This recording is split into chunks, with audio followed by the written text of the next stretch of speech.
This is a Sports Catastrophe production. Hey there, hello, ho, there's Jeff Cutter Diamond welcoming you to another Sports Catastrophe on this day. And on this day, April the 21st, 1951, one of the most famous overtime winners in Stanley Cup Finals history was scored. Obviously, you can see by the picture who it probably is. But anyway, this was a key matchup. It was the Battle of Canada. Toronto versus Montreal. The two Canadian teams were facing each other for the 1951 Stanley Cup. The Leafs sent the Boston Bruins really in the first round of the playoffs, and Montreal shocked Detroit in 6 games, in which the Red Wings were hot. They had the hot hand of Terry Sawchuk. Everyone thought the Red Wings were going to get to the Stanley Cup and win the Stanley Cup for Detroit. Wrong. Montreal shocked them. So the Leafs would take on the Habitants. The Leafs, I think, were the first. The Leafs were better than the Habs that season, which was unusual. Well, Detroit was the top team in the NHL with 101 points. Toronto was second with 95. Montreal had 65, below 500, which is unusual for Montreal. And basically, Boston narrowly beat the Rangers for that fourth and final playoff spot to get in. The Blackhawks and Rangers the Blackhawks were just pathetic. In the olden days, the 1 seed would play the 3 seed and the 2 versus the 4. Then Montreal would have played Toronto head-to-head in 1951 in the semifinals. Detroit would play Boston, but Detroit shockingly lost. I mean, they lost in quadruple overtime in Game 1 and triple overtime in Game 2, so they couldn't do it on home turf. They won the 2 games at the Forum. For Montreal, won Game 5 in Detroit, but the Habs won on home ice and won Game 6. So anyway, Toronto took care of Boston 4-1. However, this was the series in which Boston and Toronto would be forced to stop play after an overtime because the game was close to midnight, because there was a city bylaw, which was in effect in Toronto. Businesses could not operate on Sundays. So that ruined it. And the worst part is they had to play the next day. They kind of had to play the next day at the Boston Garden. Boston was up 1-0, but Toronto won the next 4 games, giving up only 2 goals in the process. So anyway, it was Leafs and Habitants, the Battle Royale. Game 1 saw the Leafs win in overtime on a goal by Sid Smith.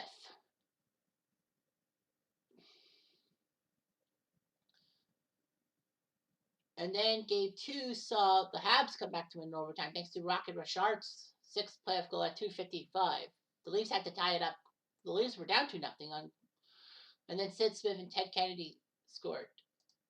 Game 3 saw the Leafs win 2-1 on a goal by Peter Kennedy in overtime after Rocket Richard scored for Montreal and Sid Smith scored for Toronto. The Leafs would win Game 4 thanks to Harry Watson's overtime winner. It was close. Sid Smith and Howie Meeker for the Leafs, Richard and Locke for Montreal. Then came the big Game 5. The Leafs could win Stanley Cup on home turf. No scoring in the first period. Second period, Rocket Richard put up his 9th of the year of the playoff year to make it 1-0. But Todd Sloan came back to tie it at 1. And then in the third period, the Habs took the lead on a goal by Paul Meger, Meger. And then the Leafs tied it up in the last minute. Maybe with the goalie pulled, I don't know. But Todd Sloan scored to make it 2-2. And then it was overtime for Bill Barilko. Barilko was a defensive defenseman and needed to play defense. But he decided to jump up on the rush and got a rebound to score the winning goal, his 3rd of the playoffs, to make it 3-2. Although that he was not supposed to be up in the play, head coach Half Day forgave him. Oh no, Joe Primo was the coach. I thought it was Half Day. No, Joe Primo. He forgave Barilko. It was amazing. The Leafs did it. In 1951, they were a decent team. Their centers were Max Bentley. Yes, that Max Bentley. Peter Kennedy, Cal Gardner, Fleming Mackel, John McCormick, and Bob Hazard, who actually got their names on the cup and all that. The wingers were Harry Watson, who was assistant to Kennedy and Bentley, Joe Klukay, Klukay, Howie Meeker, yes, that Howie Meeker, Todd Sloan, Danny Lewicki, Ray Timgren, and Sid Smith. The defensemen were Jim Thompson, Gus Morrison, Bill Barilko, Furfur Lemon, Bill Justa, and Hugh Bolton, with the goalies being Turk Broda and Al Rollins. So they did fantastic. But there were a lot of mistakes, engraving mistakes. Gus Morrison was called Wartson with a W instead of an M. Danny Lewicki's last name was Lewiski. Peter Kennedy had an extra Y. And he was supposed to be named as captain on the Stanley Cup. And Al Rollins' first name was misspelled Alvin. Sort of Alwyn, Al Rollins.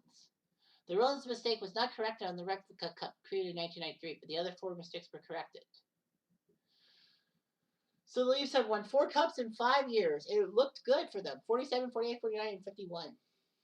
They had Bill Barilko, Turk Broda, Peter Kennedy, Joe Klukay, Howie Meeker, Gus Morrison, Jimmy Thompson, and Harry Watson as players for that great dynasty in the 1940s and 50s. So everyone thought that this was going to be a Leafs tournament for the ages and all that. Well, his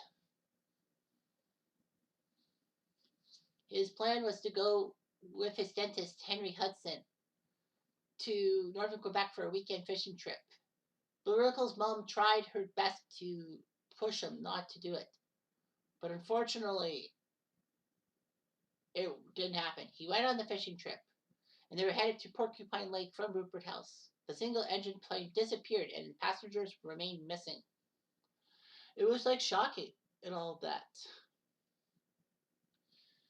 Well, the problem was, things were bad. The Leafs were anxious, and so with Conn Smythe's help, they went on one of the largest excursions in search parties in Canada history to find him. They couldn't find him. The Leafs then fell off the map, and they were not that good. They got to playoffs, they got to finals, but they just couldn't get a hump and win the Stanley Cup. And lots of people actually figured that there would be a problem. And there was a curse with Bill Barilko's disappearance. The Leafs their game just disappeared. However, in 1962, the Leafs did beat the Chicago Blackhawks to win the Stanley Cup. But the funny thing was, a few months after the Stanley Cup in 1962, a helicopter pilot found the wreckage of the Barilko plane 100 kilometers north of Cochrane, Ontario. Now, the cause of the crash was a combination of pilot inexperience, poor weather, and overloaded cargo, aka they had a lot of fish, but it was weighing down the plane. And the 2 people, Hudson and Barilko, were still in their seatbelts and all that, and their skeletons. I would have puked when I saw the skeletons. So the Leafs had finally found Barilko after winning the Stanley Cup in 1962. And of course, Bill Barilko's mission cap was in the song by the tragically hit 50 mission cap about Barilko's death and subsequent Stanley Cup drought. The song revived Barilko's fame after he lapsed into semi-obscurity and all that. And the song remains a staple part of the Leafs warm-up playlist at every home game. So anyway, it was huge.